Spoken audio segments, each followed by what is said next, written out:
আগে আপনাদের টিকটক ভিডিওতে ভিউজ আসতো, কিন্তু এখন আসে না। মাত্র 3টি ভুলের কারণে আপনাদের ভিডিওতে এখন ভিউজ আসে না।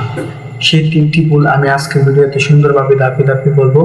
তো প্রথম যে ভুলটি হচ্ছে, আপনি যদি আপনার নিজের ভিডিও আপলোড করার পর আপনি যদি নিজেই সেটাকে দেখেন, তাহলে সেটাকে টিকটকের অ্যালগরিদম সিস্টেম বাড়বে যে আপনি আপনার নিজের ভিডিও নিজেই দেখে ভিউ বাড়াতে যাচ্ছেন। তাই টিকটকের অ্যালগরিদম এটাকে লিগ্যালভাবে নেবে না এবং আপনার ভিডিওর ভিউজ ডাউন করে দেবে। তাই কখনোই আপনি ভিডিও আপলোড করার পর আপনি নিজেই দেখবেন না। এবং অনেকেই আছেন যে ভিডিও আপলোড করার পর নিজেই শেয়ার দেন, এটাও কখনো করবেন না। আপনি যার ভিডিও ভালো লাগে সে আপনার ভিডিও শেয়ার দিবে, আপনি আপনার নিজের ভিডিও কখনোই শেয়ার দিবেন না। এবং নাম্বার যে 3 ভুলটা হচ্ছে, সেটা প্রায় কম বেশি সবাই করে থাকে, অন্যের কমেন্ট বক্সের নিচে গিয়ে বলে যে তুমি আমার সব ভিডিওতে লাইক শেয়ার করো, আমি তোমার সব ভিডিওতে লাইক শেয়ার করবো।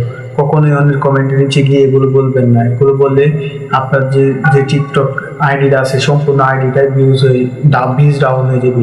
তাই কখনো এই 3টি কাজ করবেন না। যদি এই 3টি কাজ না করে থাকেন, তাহলে আবার নতুন করে আপনাদের ভিডিওতে ভিউজ আসবে। আর যদি ভিউজ ডাউন হয়ে যায়, এই 3টি কারণে আপনাদের ভিডিও ডাউন হয়ে গেছে। তো আশা করি কেন আপনার ভিডিওতে ভিউজ ডাউন হয়ে যাচ্ছে সেই বিষয়টি বুঝতে পারছেন। তো আজকের ভিডিওটি এই পর্যন্ত। ভিডিওটি যদি ভালো লাগে অবশ্যই আমাদের চ্যানেলটি সাবস্ক্রাইব করে দিবেন এবং লাইক দিতে বলবেন না।